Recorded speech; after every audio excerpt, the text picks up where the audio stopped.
But we're going to go ahead and get started again. Since I forgot to introduce myself last time, I'll do that now. My name is Maya Priyan, and I'm the Community Outreach Coordinator with March for Moms. And I'll be introducing our next speaker.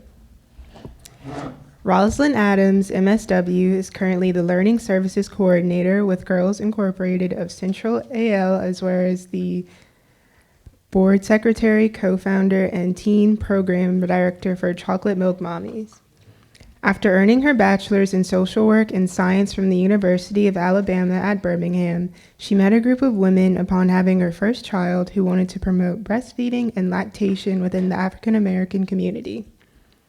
After 2 viral photo shoots, it was then that Rauslyn realized she wanted to utilize her passion in research and analysis to assist in creating a nonprofit organization that helps promote and increase breastfeeding rates for women of color. Rauslyn received her Master's of Social Work from the University of Alabama with a focus of children, adolescents, and their families, and continues to assist the Chocolate Milk Mommies in its efforts by initiating evidence-based research, as well as educational events where myths about breastfeeding are able to be further explored. As a breastfeeding mother of 5 years, a mentor and teacher to teens within the CMM Teen Program, Rauslyn will continue to push forward and advocate for women of color to have healthy, meaningful experiences when nurturing their children despite their race, background, or level of education. Please welcome Rauslyn Adams. Thank you, everyone, and please bear with me because I'm very nervous, all right?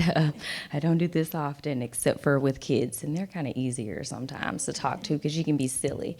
But again, my name is Rauslyn Adams, and I'll be talking to you all about Chocolate Milk Mommies and how we've been trying to aid and amplify community resilience with helping mothers of color through evidence-based practices and outreach. So just a couple of topics of discussion: mission statement, how we're established, some of the programs that we offer, the benefits of the programs that we offer, and then some of the teen outreach program results that we had over the past year. We actually had participants from 2020 to 2021, where we were kind of going through and processing and seeing some things that helped and did not help with lactation as it relates to teens. So we'll talk about that a little bit, and then some problems we identified and some future plans for the organization moving forward. So about the organization, it is made up of the great 8. It is 8 of us on the board right now, and our focal point again is to seek decrease Black infant mortality rates as well as maternal mortality rates and the racial disparities as it relates to reproductive health care and just health care period for women of color. And we do that through education, small groups, resources, and different types of things like that. So brief little timeline about us. We were established in 2017. As they said, we literally started with a photo. We did a promotional photo for Black Breastfeeding Week in 2017. And once we got done doing the photo shoot, a couple of us got together and we realized, oh my God, we all have similar experiences with just birthing and lactation. And we realized we're hindered a lot as Black women when it comes to reproductive and maternal health. So we were like, let's do something about it.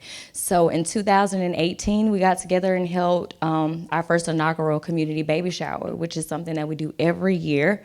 And it was a really big hit and a really big success. And a lot of moms were like, hey, can you all keep doing this? Can we have like meetups and talk about some of the stuff that we're going through too? And we're like, okay, that's perfectly fine. And of course, we're like, we have to expand this because, you know, too many moms are coming up to us with the same issues. So let's do that. So we applied for a grant and received our first grant from the University of Alabama at Birmingham in 2019 to initiate some of those reproductive health initiatives in the community. And then in 2020, we began to implement our major programs, which is Teen Outreach Program, TOP, and Parent Outreach Program. So programs and services, wide range of them. We do have our annual community baby showers. Again, we do those every year around the same time, between February and May. And we have different themes that we center those showers around. I know last year the theme was Suckers for Safe Sleep. So candy, sweets, and then us talking about safe sleep methods were one of the major themes. And then we have our mommy meetups that we offer, and we'll talk more about that. Our Pump It Up Pump Rental program that moms are able to utilize if they need a pump in the midst of waiting for one or they just can't afford it. We'll give you one with that. And then we have our parent outreach, teen outreach program, and then free lactation consultations. We've had moms call us from the hospital, call us at home after that initial period of being in the hospital. That's one of the hardest periods. And that's where we see the major drop in lactation with Black mothers when they come out of the hospital. So you can call CMM up or hit us up and we're like, hey, we're coming, all right? And then our Facebook support group. These are some of the ways that you can stay connected with us. We do have a Facebook page. We have 2 of those, and I'll tell you why. One of them is a public Facebook page where you can subscribe to our emails, see some of the events that we have coming up, or even see just some of the information that we disseminate about maternal health and reproductive and infant health. And then we have a private Facebook page. That private Facebook page is absolutely essentially private. You have to ask specific questions and identifying questions to get in that, and it's for our moms specifically, and grandparents and fathers sometimes, if they need a little extra information or a little bit of help in that Facebook group. And then we have Instagram, our Gmail, where we get emails from different partners and mothers as well. And then our actual website, chocolatemilkmommies.org, where you can donate and even see some of our services, and our moms are able to sign up for some of our services through that website. So again, this Facebook prevalence, we have over 6,000 moms in our private Facebook group. Those 6,000 moms, majority of them are in Alabama because that's where we started, and they are in Birmingham, Alabama because that's where we first initiated services. However, we do service moms in over 21 countries in our private Facebook group. And that's encompassed of different age ranges. Again, we do have grandparents in our age group to get some extra information, and our biggest age group is the 25 to 34 range. We offer 2 separate locations for our mommy meetups. Mommy meetups are peer-led. They're like support groups. We saw and identified that support is the biggest thing for women of color. We need to hear, see, talk to people that look like us, that know what we've been through, that know what those experiences look like beyond that first point to say, okay, what can we do? Where can we go from here? And we offer them at 2 separate locations because they're in areas where a lot of our moms are able to get to very easily, and they're central to the surrounding Birmingham areas, I would say. So that's why we have those separate meetups. Now, the prevalence of our meetups and the benefit of our meetups in our Facebook group is, first off, moms get access to information and resources that they may not be able to have access to going into a hospital setting or talking to their OB/GYN or talking to other friends. Sometimes we have resources that others aren't privy to. So that's a really important thing for moms to be able to have that, because we do have mothers who are in need of diapers and wipes sometimes, which is something that we give them through Junior League of Birmingham. We have mothers in need of mental health care assistance. So we outsource them to different people within our private group and our public network settings so they can have access to everything that they need. Protect the rules and guidelines. We are evidence-based, strictly. We don't give information based off, now we do talk about our personal experiences, but we don't give our mothers information based off of emotion. It is evidence-based, it is to the fact, it is to the T. So that's something we pride ourselves on, and that's something that we absolutely push in our private Facebook group and in our group settings. We're not gonna give you any information that we don't know about. And if we don't know about it, we're gonna point you to the right place, because we want your journey to be everything. Create long relationships with mothers and babies. I have a friend that I met within the CMM group at some of the meetups. We are still friends to this day. Our second children were born on the same day. Like, it's a lot of women within the group who have been able to create long-term relationships with other moms, which is another thing that's important because we're going through this experience together. We're seeing these changes together, and we're able to talk about it, and we're able to work through it. So that's very important. And then social engagement and networking opportunities. We have a Working Women Wednesdays in our private Facebook group where moms are able to output and tell us about some of the things that they're doing or their entrepreneur efforts, which is very beneficial because if we want to help each other, we have to help each other. And that means putting money or putting effort or putting conversation into different people's things to help them grow. So that's something very important that we also like. These are just 2 testimonials for some of our moms in our private Facebook group. We are inspired daily by their testimonials and their feedback. And we have a wonderful lady named Lindsay on the board who does surveys for us within the group to make sure we're staying on top of what we need to do, make sure we're doing what we need to expand services if we need to, or to kind of shift some things if need be. But we love our testimonials. So let's talk about breastfeeding really quick. Why is breastfeeding important?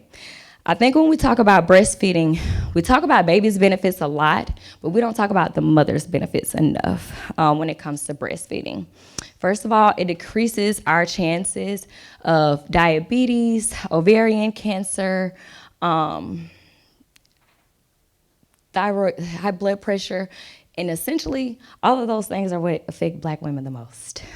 So that's why we're pushing it so much for our Black moms, because we die at an alarming rate, or we have poor health outcomes. And breastfeeding is something that it can be utilized to reduce those.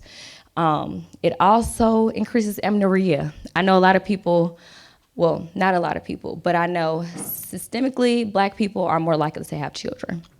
That's just there, and that's fact. But with prolonged breastfeeding and exclusive breastfeeding, there is a hormone that decreases when you breastfeed more, so that kind of helps you space out children and be able to plan children out more, which can kind of help with the family dynamic. And then it also decreases postpartum depression.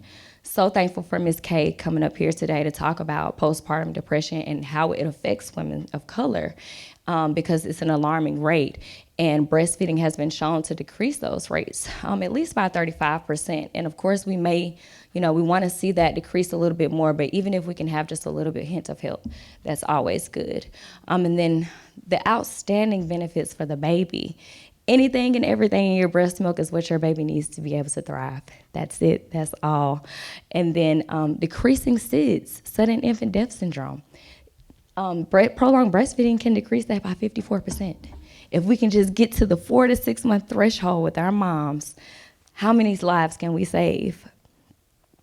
The infant mortality rate in Alabama is outstanding. It's horrible.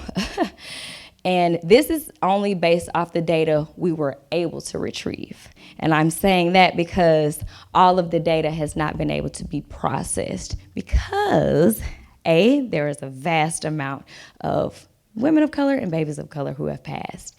And a lot of them are still being investigated because what happened?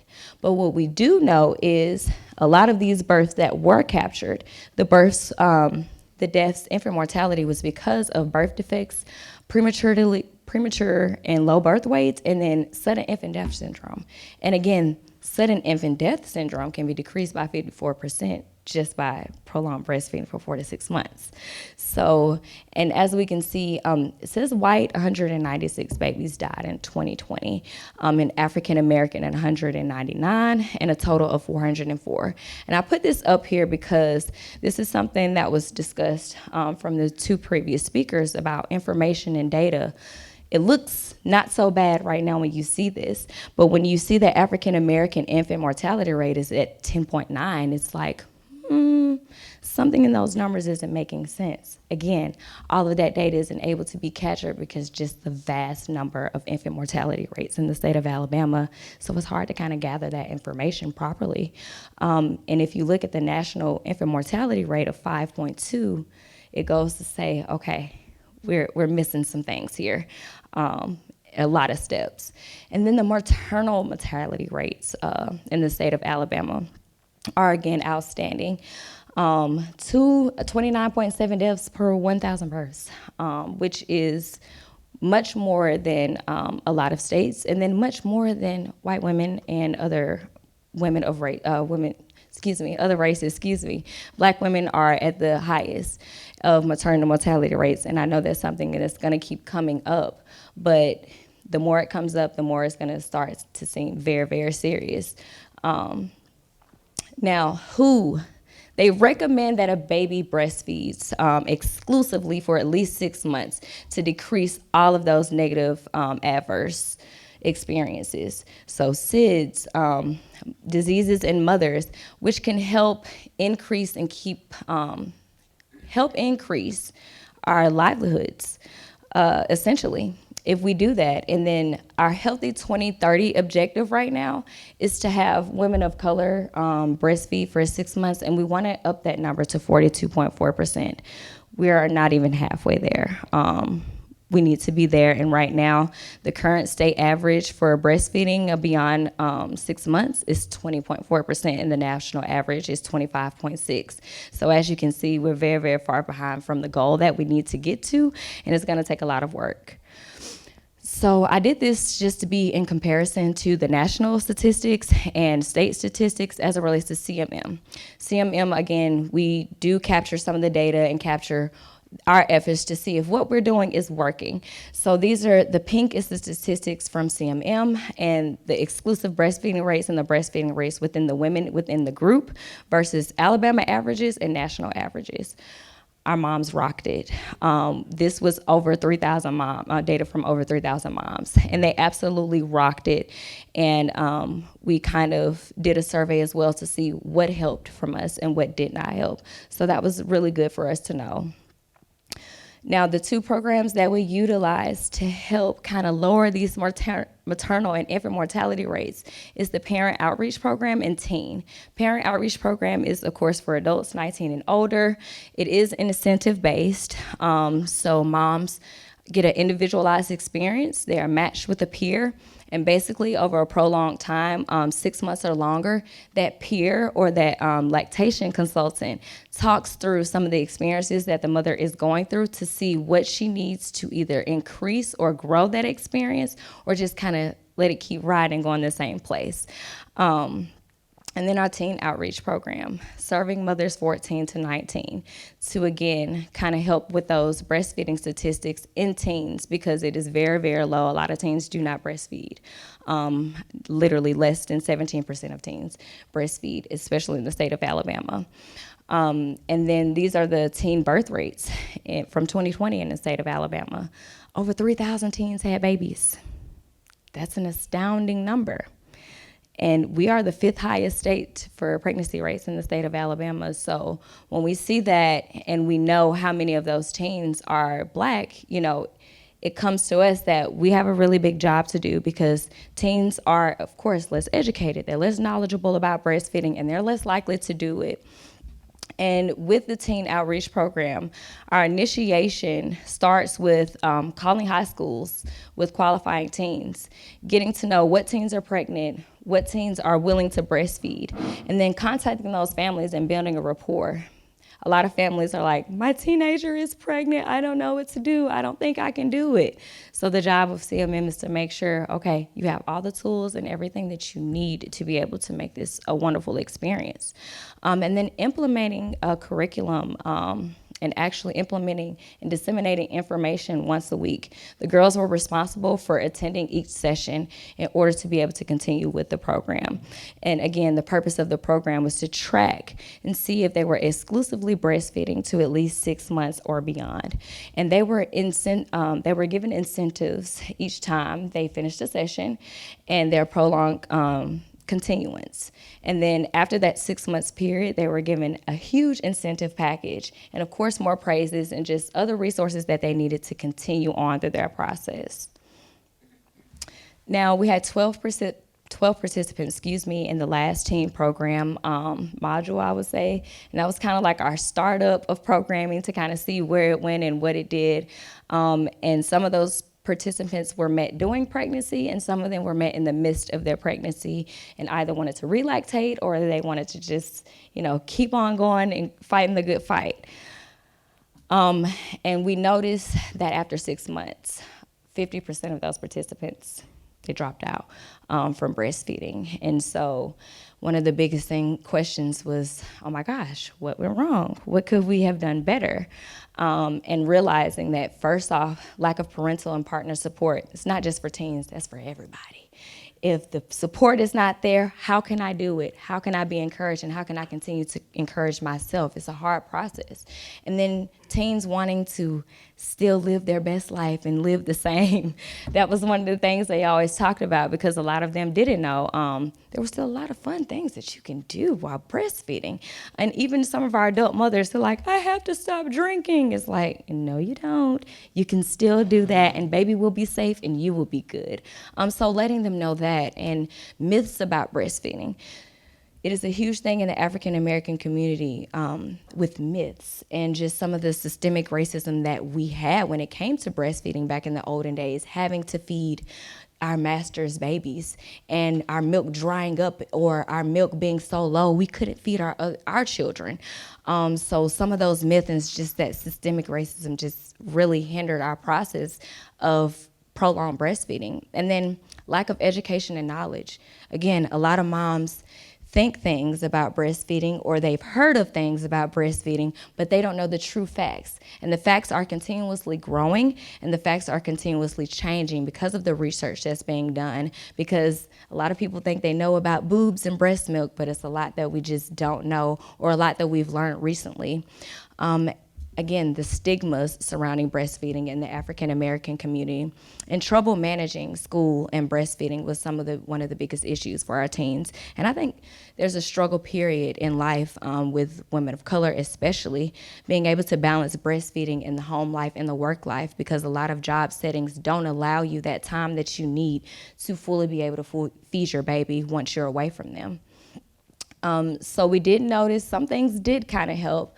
Meeting teens and families where they were. We have to meet people where they are. I know one of my hardest things is texting and social media, but that was one of the things that drove my teens. They love to text, they love social media. So I had to kind of meet them where they were, and then meeting some of the families where they were, because again, the stigma. I don't want my baby breastfeeding in front of my husband. I don't want my baby I don't want that baby breastfeeding until he's 5 with teeth, kind of altering some of those perceptions that we have, but still keeping in line with some of the traditions that families want to keep up with. And then elevating that relationship between mother and baby, so important, because if mom and baby are connected, nothing much can break that bond.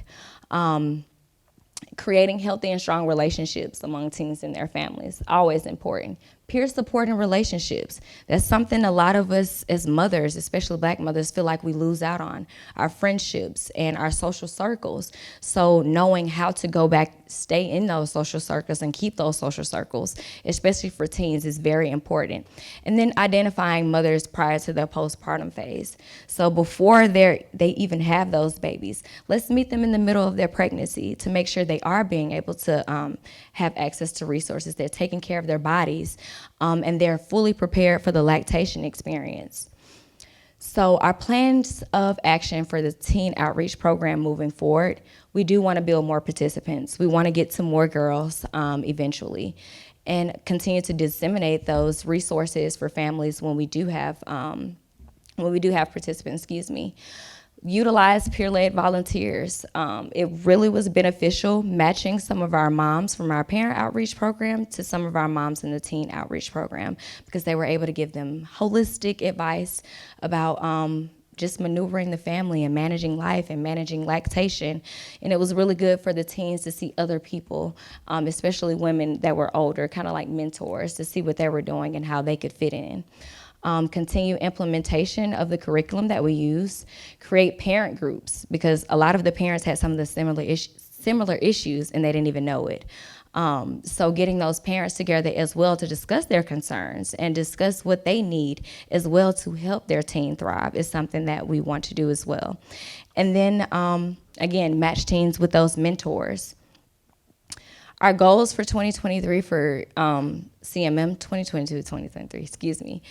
First, we want a building. We want to create a building to essentially have a one-stop shop for moms, resources, the support groups again, even partnering to eventually open a small birthing center, because it's not much in Alabama, and that's something that's important to us again, having people see us in different settings and in a health setting so they won't be so afraid to take care and come to a healthcare setting. Implement programming within the Black Belt. The Black Belt is occupied of the most the Black Belt has the most African Americans, and they are one of the most impoverished areas, and that encompasses about 32 counties in Alabama, Maroon, Marengo, it's a couple of them, but we want to get into that Black Belt because their statistics are extremely high, and they are part of the reason why the Alabama statistics for infant and mortality rates are where they are. So we definitely want to get in and start helping the Black Belt a little bit more. And then continue our hospital visits and our lactation support for mothers. It's free, and it's been beneficial. And then identify some other licensed lactation consultants, because being licensed is very, very important in lactation, because a lot of certified hospital lactation consultants don't have the updated information that an actual certified lactation consultant does.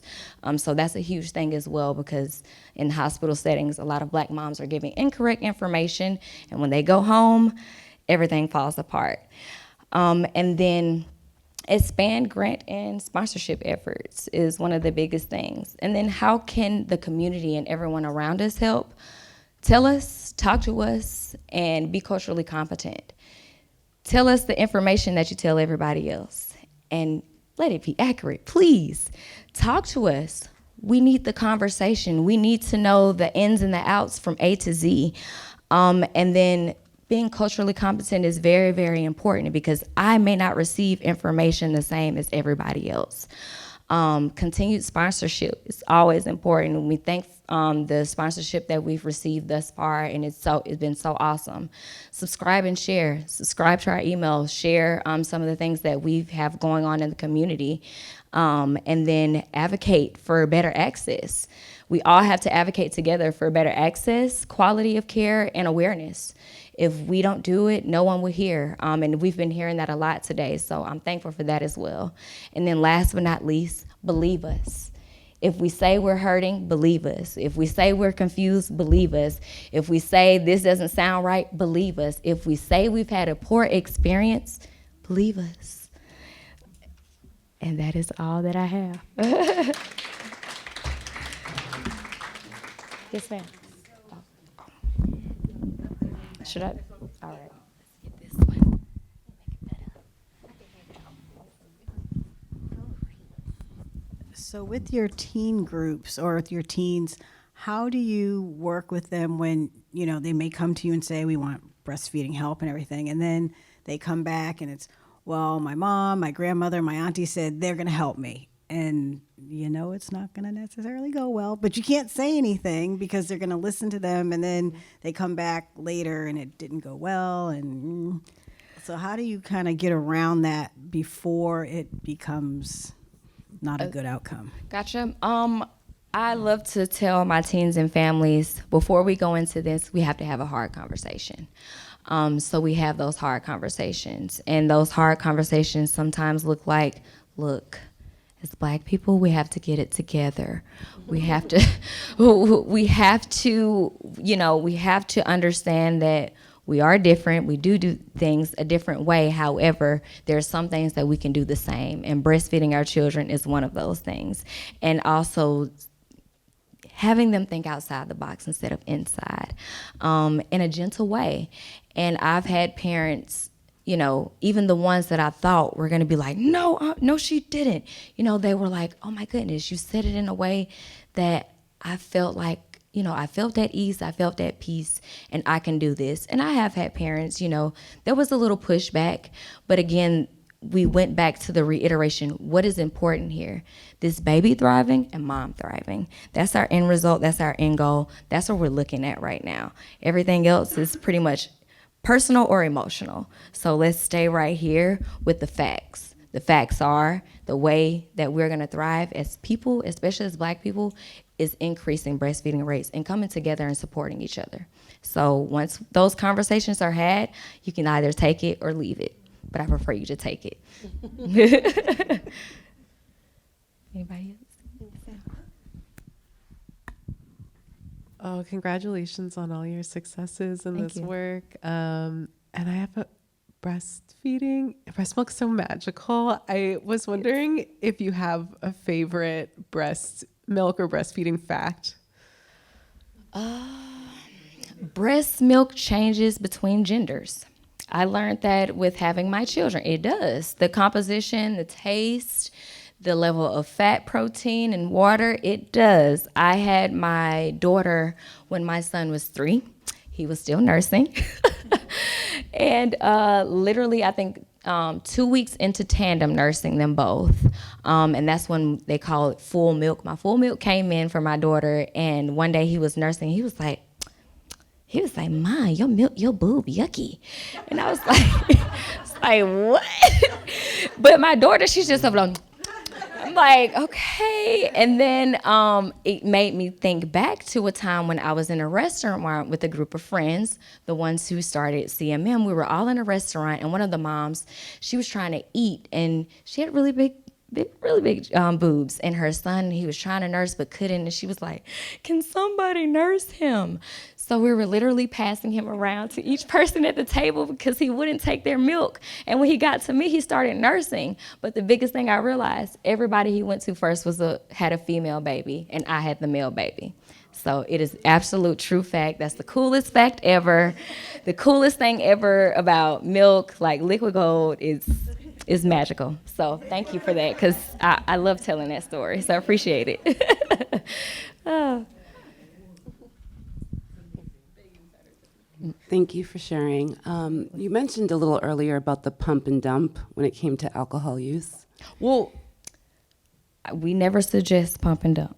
Okay, Well, we do suggest, we tell mothers they can still nurse. And we tell them the best time to nurse so you won't have to pump and dump. But we never, even if you have alcohol in your breast, we never recommend you to pump and dump. We like to say save it for a milk bath for later. Because you can essentially use it for a milk bath for children. Even getting rid of cradle cap, breast milk is good for that. Mm-hmm. So we always tell mom, if you've tested your breast milk and you see it's still alcohol in it, just freeze it and save it for a rainy day. It's no harm at all, I promise. So no pump and dump. Are there any preventative resources, or what do you do to support people that are in recovery or using substances or alcohol? Gotcha. So we don't have like an actual recovery type thing. It's more so personal based. We have had moms who ask questions they message us privately from the private Facebook group, who may still be using recreational drugs, or they're actually on a drug that's, from a hospital setting. So usually we either formulate, we have a list of medications and alternatives for those medications that we put inside the group for our moms, and we direct them to that, because we have literally over 20 lessons in our private Facebook groups where moms can go and look up different things. And LACMed is a website that we push for mothers. Yes, LACMed is something that we push, and then we just let them know what we know based off of evidence, whatever that drug or addiction is. And if there's someone with an addictive factor, we just point them to a resource that they need, because again, we have 3 social workers on the board. So we all know what it means to gather resources for a mom. So if it's something that we can't do in-house, we definitely direct them out. Thank you, that was a good question. Thank you. Yes, ma'am. Any other questions? It's not so much a question as a fact. As I mentioned, I'm the CEO of First Candle, which is a national nonprofit. I'm becoming very alarmed by the Consumer Product Safety Commission that is taking products off the market based not on evidence, based not on fact, but based on politics. And I can tell you that one of the things that's on the line item coming up is nursing pillows. And we are growing very concerned. We work with a lot of nursing pillow products, and quite frankly, the research they have of babies who have died on nursing pillows, they didn't die on nursing pillows. They died on adult pillows. But the CPSC is really tamping down on that research. So what I am calling for all of us to do is be very aware of what's coming out on the news. You can follow us on firstcandle.org, but we may need to really step up and make some noise, because this will absolutely hinder moms from breastfeeding if they don't have support products. And our concern is that they will find alternatives that are more deadly, like an adult pillow. Right. So Absolutely. stay tuned, ladies. Yes, ma'am. Thank you. Yes, that was. Arm support is very, very important in breastfeeding. If no one knows, okay. That's The it. other? Oh, this is more a comment about the substance use too. We work with a lot of families because of rates in community, but like for most substances, the amount that gets into breast milk is so negligible that you can still breastfeed, and it is one of the most protective factors for a baby is to continue breastfeeding when someone's using, and particular for babies born with like I can't remember the name of that disorder, like if the parent's using. Yeah, with NAS, yeah. Then breastfeeding is one of the best things to help move that along as well. So, yeah. Absolutely. Thank you so much for that. Yes, ma'am. Thank you both for making some very good points. Yes. Any other questions? Actually, I just have a question for the person in the. Well, no, for the point that you just made, I was just asking if that change is state or federal. Cheese and rice. wow. Thanks. I need to go into it, so, all right. Yes. Any other Add comments, that to the list. questions? Well, thank you. Oh, Okay, we have one more. I was going to say thank you so much. Add that to the agenda. Hi, yeah, I was wondering kind of, from the student perspective here in our little table, what do you recommend or what do you hope to see more in student advocacy groups and students who really want to support others who, for example, like are experiencing teen pregnancy or who are young mothers, kind of what can we do to offer that support and to really be a resource in the community as well? Oh my goodness, that's a wonderful, awesome question. First off, we would love to see maybe lactation pods inside of school settings, especially high schools and colleges. That is a huge thing, privacy and just being comfortable when you're breastfeeding or when you're pumping, because I know a lot of people, even at one of my jobs, I ended up having to change, essentially get another job because they wanted me to pump where a window was where people were just walking past publicly. And again, I'm not ashamed of my breasts, but I need to be mentally there to be able to do that. So that's something we would love to see, and something that we have talked about. And then also ensuring that the staff within the school know what it takes for a nursing teen mother to actually thrive. We have to pump every 2 to 3 hours in order to feed our baby. And we also have to do that to keep us from getting infection or any type of disease. So that's something else we would love to see, some form of staff knowing what it takes and being knowledgeable of the experiences that teens go through when it comes to lactation. So that's a wonderful question. Thank you so much for that. Any others?